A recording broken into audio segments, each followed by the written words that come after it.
Want to ride your best ultra cycling race ever? I approached a couple of top riders to find out how they ride far and fast. Today, I'm joined by Jaco Ferreira, a well-known biokineticist, a coach, multiple finisher of the Cape Epic, top 10 finisher of Transpavians and Cullinan de Tonteldoors, and a multiple age group national cycling champion. Stay tuned to find out how you can ride far and ride fast.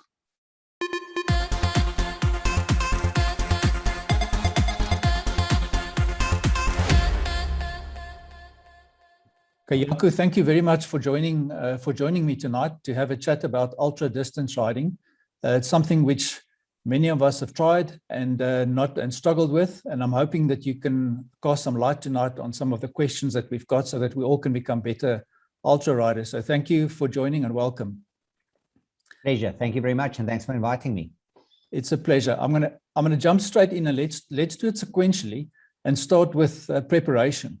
So how do you taper typically going into an ultra event? What would make sense? So I think tapering, first and foremost, it depends on obviously what your actual build-up has been. So taper is then obviously the last few days before the event, where generally speaking, you want to make sure that you go into the event itself.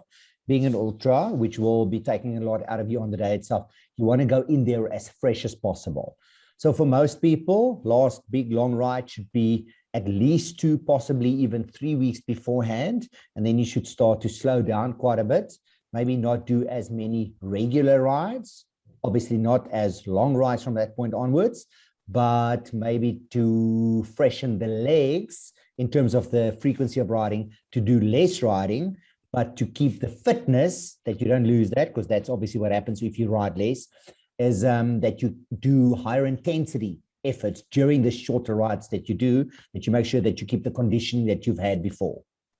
So Jaco, I've seen people do like what they call a trigger or an activation ride a day or two before. I mean, what is this? And then it's like a very high intensity for very short. What does it actually do? So that ride actually keeps the metabolic system going, but it depends on what you, as a person, your personal goal is.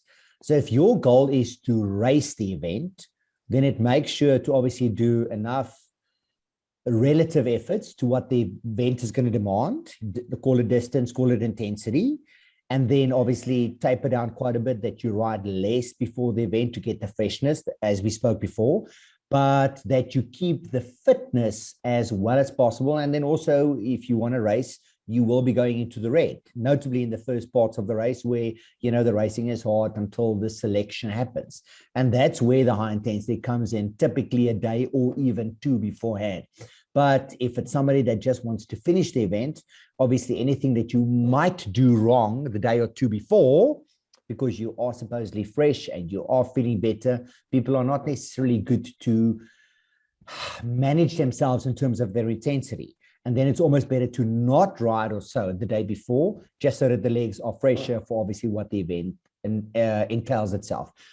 Do I ever think, especially if it's an event that's not close to home, it is clever after you've traveled to the event to literally just get on your bike after you've unloaded it from the car or, from the trailer or whatever, to literally just do 20 or 30 minutes just to check that everything is fine. I've seen that numerous times, that people travel to an event that's far off, and then they don't ride the bike the day before. They get it at the start and they start to ride, and then they don't realize the brakes are rubbing, or the wheel rubbed on the exhaust on the car, and that's a horrendous issue that you've got once you've started this kind of long events. So I do think it's clever just to do that, more so not from a physical point of view, but just to check your equipment. Okay, and then the day before, what do you specifically eat and drink to set yourself up? Carl, I think what one must firstly realize here is each of us are different. And the main thing is you got to stick with what works for yourself as a person. It doesn't help to all of a sudden change drastically what you haven't done before, what you are not used to. So if you're going to a far off place and you don't know what you might get there, it makes sense to take stuff along that you are used to, call it pasta, or if you're used to having some steak the night before or whatever. So I think that is the most important. I think it is clever to possibly, I don't want to say overeat, but maybe eat a bit more than before to make sure that your glycogen stores are filled up. So let's call that carb loading, for lack of a better word. But then also to make a point to add some electrolytes the day or two before the ride, that you make sure that your body is in as optimal condition for the long event that's going to happen. Right. And then what about, and then let's go to race day. When you get to the event, what in the hour or two before, I've heard various recipes, what would you do in terms of eating and drinking before the start and even in the start pen? So I think the most important again here is it's what you are used to. And then also interesting on that question is what time the event starts. So typically it would be good to have a breakfast that you as a person are used to that contains carbohydrates, because that is the main fuel that you need. But then also that contains a bit of added protein, because the protein helps to prevent the muscle catabolism, so muscle breakdown, that will happen during the event itself. So I think it's clever to have a good breakfast if time allows it, obviously depending again on the start time of the event. But it would be good then to, within the last hour, even 30 minutes, to make sure that you eat something that's good nutritionally. Again, so call it a sandwich, a small little meal, but something that's not too heavy, that's going to sit in your stomach and going to cause you to want to rush to the toilet. And then also together with that, to make sure that you add a bit of energy drink, again, that adds some, good calories, but also with a little bit of added electrolytes as well. And then the goal would be, once your events then start, is that you start to eat and drink as soon as possible, that you don't get behind in terms of what your calorie expenditure are versus what your actually intake needs to be. So let's jump straight into that. Is what do you eat in a race? Like, let's say like a Cullen and Tonteldoos or a Transpavians.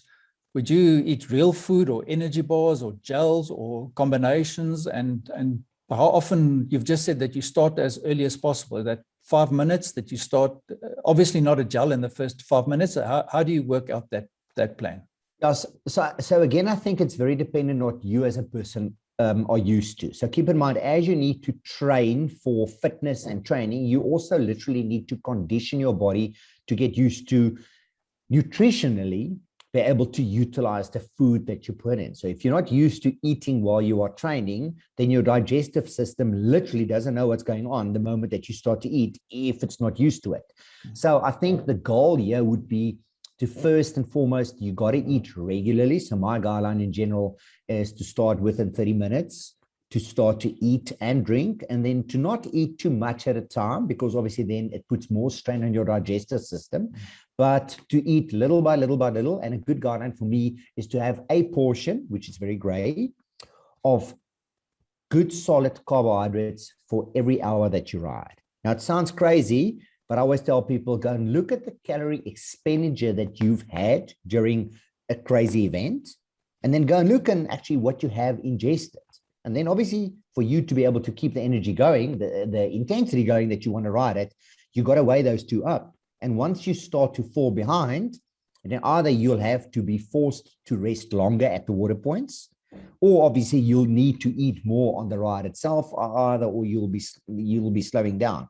So I think it's something that one must start with, from my perspective, within the first 30 to 45 minutes. And then I also think you got to practice what you are planning on eating. Obviously with events, they are supplying certain amount of food or a certain type of food. So it would also make sense to almost train more with what the event itself is providing.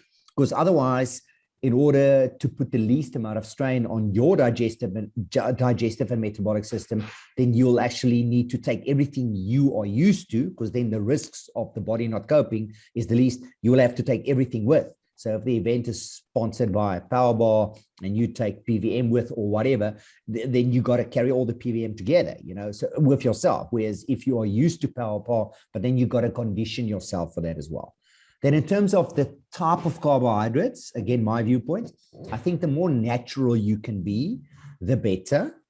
But again, you got to train with and for that so that the body can cope with that. I think the more one do go into, let's call it processed foods / gels, it does give you really good energy, but the absorption rates of the gastric system, once the body is in a fatigued overload, it doesn't cope well with that.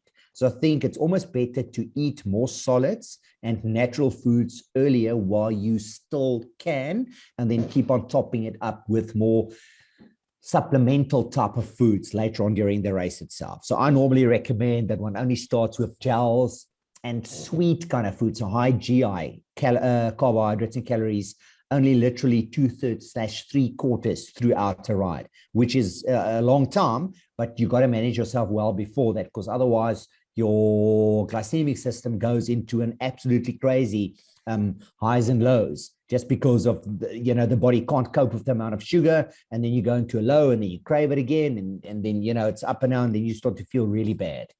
A question from a nutrition perspective. I mean, it's one thing that we say carry gels and real foods, etc. But how do you calculate exactly what you need? Is it grams or calories? And do you do a spreadsheet and work out the calculation? What's a good way to plan the calories and consumption of carbs and energy during an ultra race?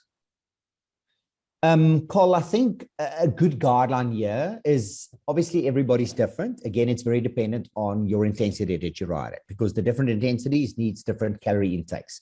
But a good guideline on average is to intake about 1 gram of carbohydrate per kilogram of body weight for every hour that you ride. So if you weigh 80 kilograms, you got to be able to take in 80 grams of carbohydrate. But take into account that if you eat a 100-gram bar, as an example, that 100-gram bar does not contain 100 grams of carbohydrates. So you got to make sure that you've got enough good carbohydrates in what you ingest to cover for your intensity relative to your body weight.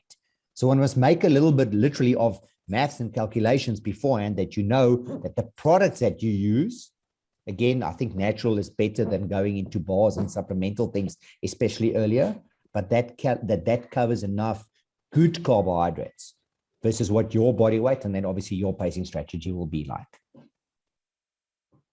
Okay, while you're touching on that point, kind of how you go through the race, let's talk about pacing. How do you pace yourself? The heart rate or power meter, and what kind of effort or by feeling, and what kind of effort do you aim to sustain? An heart rate, for example, 75% won't, may be good for a slower rider, or 95% will be too fast. How do you measure? How do you pace? So I think obviously it depends on what you as an athlete has got to your availability. I think it's very important that you've got something concrete to measure.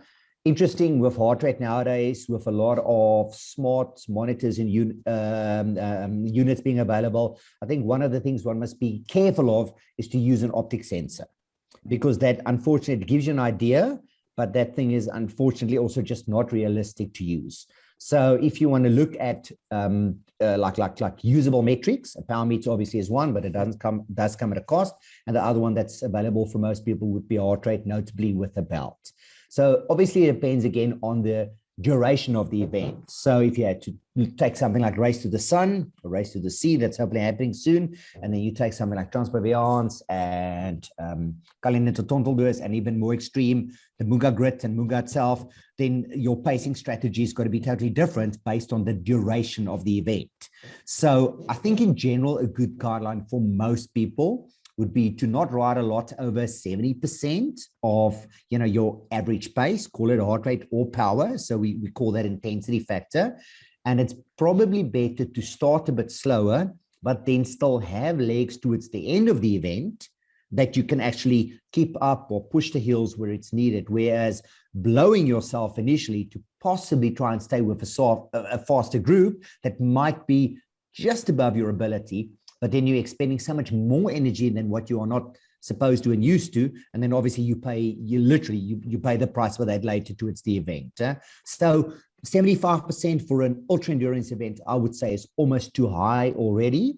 But as with any event, there's times and places in the event where it might make more sense to push a bit harder to get into a possible decent group, that you get the benefit of an earlier or not an earlier, but of a faster group, that you can get more slipstreaming. But it's all dependent on what the actual route circumstances look like, what the environmental conditions on the day are. So it's quite a great question to answer in terms of where you should push and where you not should push. But I think a good guideline again would be to at least the first half way under 75% of what your sustainable pace is for an endurance event. That's a good guideline. So Jaco, in terms of where you ride, when you do races, like let's say Cullen and Tonteldoos, is that where you ride? Do you ride at, let's say, 75%? Let's say the first half up to Loskopdam or with Paviaans the same. Do you actually ride at 75%, or are you sitting a bit higher? Not at all. Not at all. No. So the unfortunate thing is, but you got to know the topography of the road as well. Right. So let's take Transpaviaans coming up now. We are riding, but we are not racing. So if you want to do a decent time, it makes sense to hang tough, to ride above that point for possibly the first 20, 25 kilometers, so that you can get the benefit of a nice group. But then you got to make a point in that group that you also expend as little as possible energy, so that you get the benefit for the next 70 kilometers. Same on Cullen and Tonteldoos. There is 1 or 2 hard sections in the beginning. And if you miss the group, then you are losing the advantage of the slipstream of the faster guys. But once you have made the group, it makes sense to try and do as little as possible.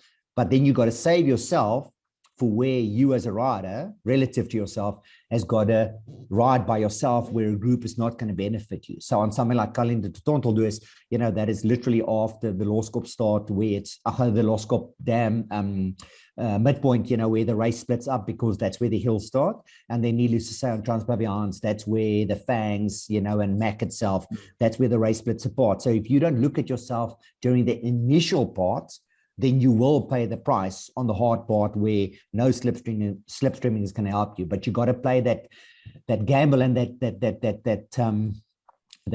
what would you call it? It's a bit of a weegskaal, where you got to hang tough on certain areas to get the benefit, but then you still got to manage yourself, for what's still coming during the race itself. Jaco, and out of interest sake, do you experience cardiac drift, let's say on an ultra like a 250K kind of ride? Do you experience cardiac drift where towards the end you just can't get your heart rate above 75 or 80%, whereas in the beginning it's that just gradually the maximum that you're capable of actually reduces, and towards the last hour you struggle to get, let's say, above 80%? Or is that where the pacing comes in, that if you pace well, you can still hit 90% in the last hour? Very much so. Yeah. So very much so. So I definitely do experience that. But Carl, I also do think that's dependent on your training beforehand.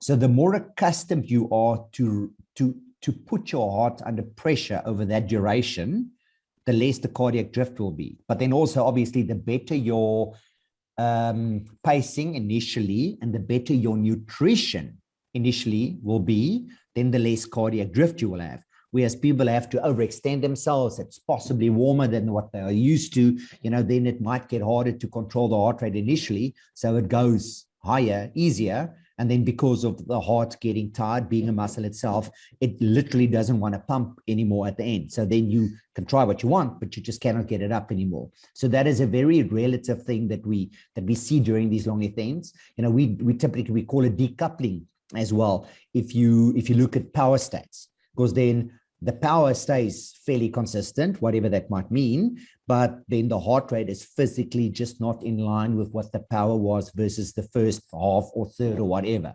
So, but yeah, that is a very normal thing, but that is typically due to conditioning and or your management of yourself, which is nutritional and hydrational, together with your pacing during the early parts of the day itself. Jaco, a couple of quick fire questions for you. Now, some people like to camp at a water point, and others like to go really fast. let's say if you're racing, in racing mode, like Waterpoints or Tonteldoos, how long would you actually stop at a water point? Carl, I'm speaking under correction, but I think the one Transpaviance we did, where we came second overall, I think our total stoppage time was less than 8 minutes for the whole event. So it's you simply cannot afford to do that. Obviously you don't know what the guys in front is doing, you don't know what the guys on the back is doing, so you got to stop as little as possible. But in order to do that, you got to manage yourself well during the event. And there, one of the strategies one needs to think and consider about is riding with a camelback or a backpack or whatever you want to call it, like, to make sure that you can manage yourself with the most amount of fluids and or food together with yourself, that you don't need that at the water points itself. But again, if you're somebody that just wants to finish the event, it makes sense to have a set point that you say, listen, we are going to ride till point X. Yes, you'll need to stop and maybe go through some checkpoints where there might be some short stops. But I think one must be careful of not getting caught up to want to stop at every water point, because it actually starts to get very long if you are not focusing on yourself. And then you actually start to lose a lot of time, which in general, I don't think it's an issue for the ultra endurance events. But nowadays, with the curfew in place, that might be make or break. So I think one must have a really good plan before to say, listen, we are going to stop a longer period, at point X or Y. But the other stops, literally, we'll try and go through that as quick as possible. But we don't want to waste time. It's going to do a 5 or a 10-minute stop at the most, and that's it. So. Jaco, then a quick equipment question. Mountain bike, hardtail or full suspension? Let's take a Waterpoints, which I think the terrain is probably a little bit rougher than it is on a Tonteldoos race. Full suspension or hardtail, and normal bars, drop bars, fancy time trial bars. What is your preference and your ideas on that? So I think, again, it depends on what you as an athlete, what your goals are. And then obviously, like you say yourself, what the actual event is like. So a lot of events actually doesn't allow time trial type of bars. I think with the mountain bike, the one problem of that is you have a lot less hand positions. So there's a lot more pressure on certain parts of notably your wrists. And then a lot of people get like neural fallout symptoms because of that. So it does help, to have like bar ends or something like that, or maybe more grips that's got a bit of a wing type effect that you can just actually relieve the pressure on your wrist itself. But I think, to do an ultra event nowadays without full suspension, I know very few people that does that. Obviously, I think on Tonteldoos, there's a few guys that still does it on gravel bikes. Nico Bell won it last year, if I'm not mistaken, it's on a gravel bike, but those guys are sore thereafter. So that's also something that you as a person must weigh up, literally how much are you willing to suffer on a faster bike, if you want to call it that, but also, what added disadvantage are you willing to cope with in terms of discomfort and shaking and so forth. So my personal belief is I would rather say, go for a mountain bike, full suspension, but if the route allows for it, maybe put on thinner tires, because then you get the best of both worlds in terms of that. Question on backpack. See, some people ride backpacks, big packs, small packs, water bottles. What's your preference and what's the thought behind that? So, Carl, I think what one must think here, it depends on your strategy for the day, how often you want to stop, and then how much time, if you've got to waste, if you want to put it like that. Again, now with the curfew, maybe, one wants to minimize the stoppage times that you can finish, before night, before you maybe need to sleep over, somewhere where it's not necessarily applicable and that you've planned for. So I do think a backpack is a clever idea. I think it's easier to carry more stuff along. I always like to say, rather take too much stuff and you've got what you need, instead of taking the minimum, and then because of environmental conditions, a possible bad mechanical, then you go get to a selected point that you were hoping to at a certain time. And once you start to run behind with your nutrition and your hydration, then you really becomes in problem. But if you do want to ride a backpack, you got to make sure that you train with the backpack. One, obviously the pressure on your shoulders, and then also the weight on your back itself as well.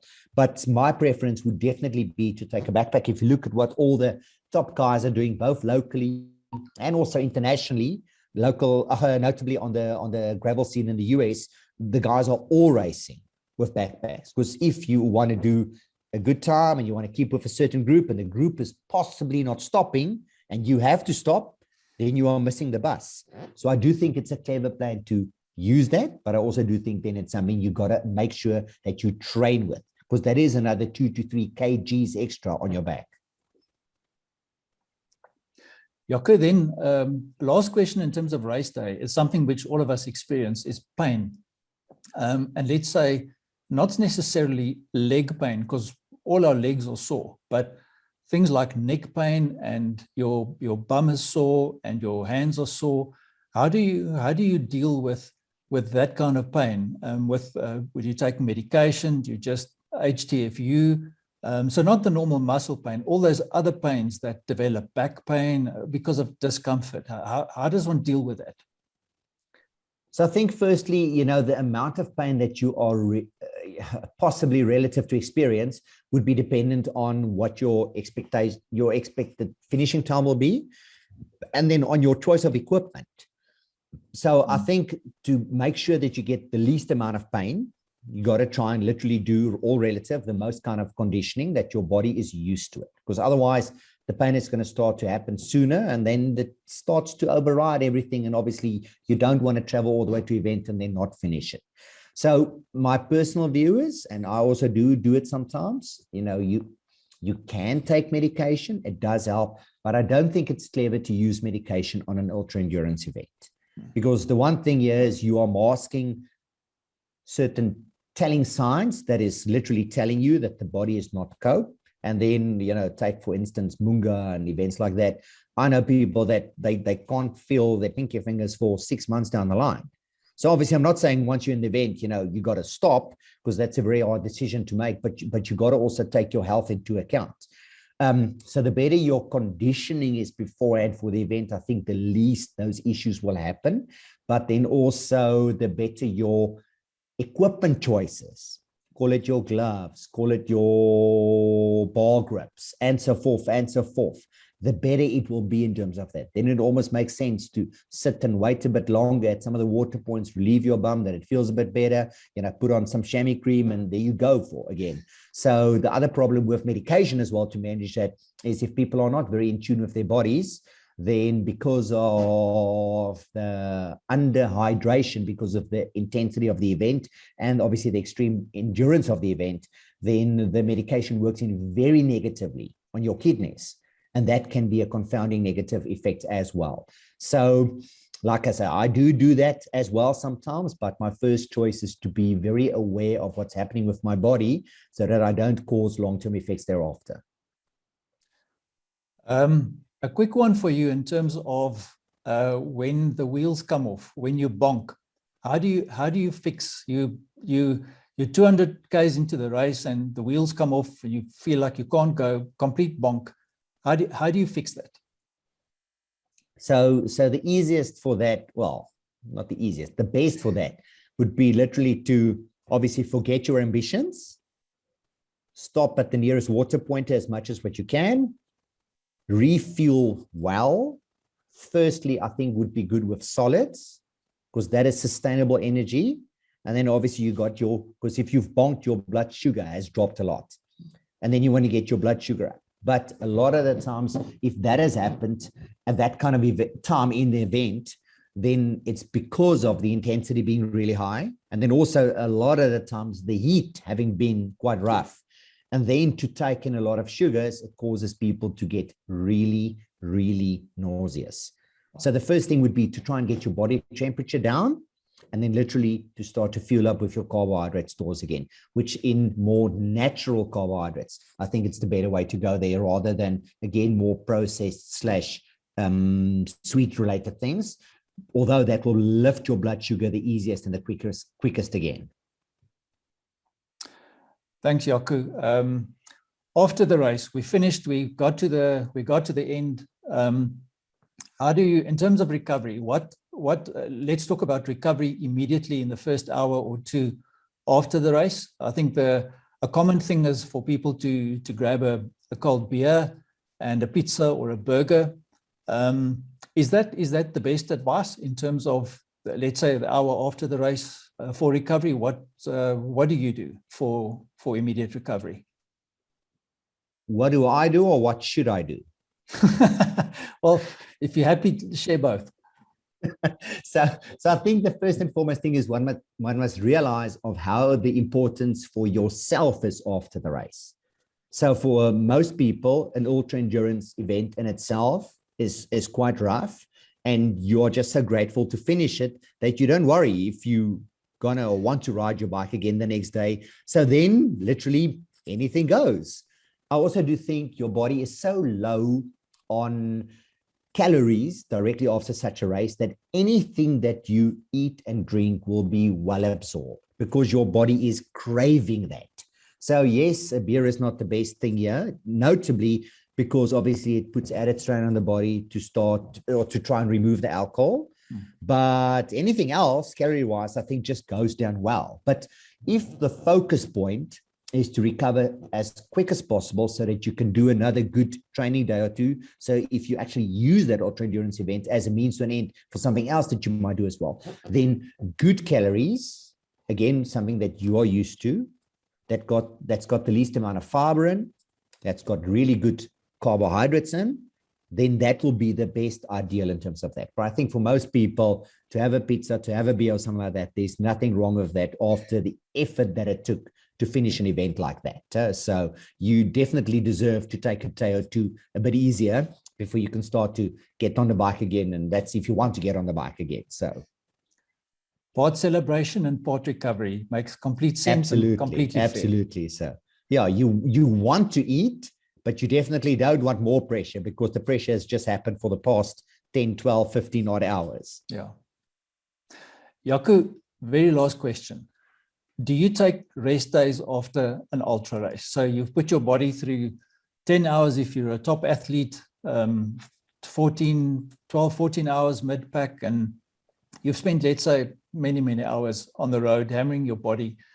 Do you take rest days? How many rest days? Because often I hear people say their Garmin or their Polar watch tells them recovery to next ride 3 days or 4 days or 5 days, very long after an ultra event like that. What does the body want? What makes sense? So I think the first and foremost thing here again would be it's all relative to you as an athlete. So to put that into perspective, for somebody that's only used as an example to train 8 hours a week throughout 7 days on average, and then they do a 15-hour event, needless to say, the recovery for somebody like that will be a lot longer, especially if they didn't manage their body well during the event, i.e. it's been hot and they did dehydrate and they go into a bit of a bonk and so forth and so forth. But if you've done an ultra event and your conditioning was good beforehand, and you possibly did it with somebody that might be slower than you, so I'm not saying it's easy, but the intensity wasn't as high for you as what it was for somebody else to finish it, then I think within 2 to 3 days, one can get back on the bike. Needless to say, your heart as a muscle have beaten a lot of times over that duration. So the heart also needs some recovery time. It's not only the legs, and we must never forget that. So it would make sense to get on the bike and get the legs going again. If you are used to riding a lot, that just makes the body feel better. Otherwise, the body gets lethargic and it feels tired. But obviously, you've got to keep the intensity low. And given the heart that is a muscle that is fatigued, that literally doesn't want to pump well, you can't use heart rate as a relative factor there because the heart won't respond to what would be normal, especially depending on different altitudes and so forth. So one really have to ride on perceived exertion, and or speed is a good factor to use there as well. So if you know, listen, I typically ride 18 or 20 kilometers an hour, and you go for a recovery ride 3 days after the event, if you feel, listen, I'm not feeling too bad, then you got to make sure that you keep that a lot slower, like i.e. 12, 13 Ks now. It must feel like a waste of time. So I think normal would be probably 2-3 days of recovery for most people before you slowly can start to get things going again. Again, depending on what is your next goals thereafter. If you don't have a next goal, then to take 3-4 days off is nothing bad. The most important thing, in my opinion, as well with ultra endurance things, is sleep deprivation. And you cannot compound, or you cannot quantify the compound fatigue, not only because of the intensity that you've done, but because of the sleep that you've lost. And therefore, it's almost better to rest a bit longer, because then whenever you do train again, you'll get more out of your training sessions. But it is very relative to what your next goals are, and then obviously what your build-up and your intensity during the event was. Thank you, Jaco, for joining me today to share your insights in how to ride a great ultramarathon.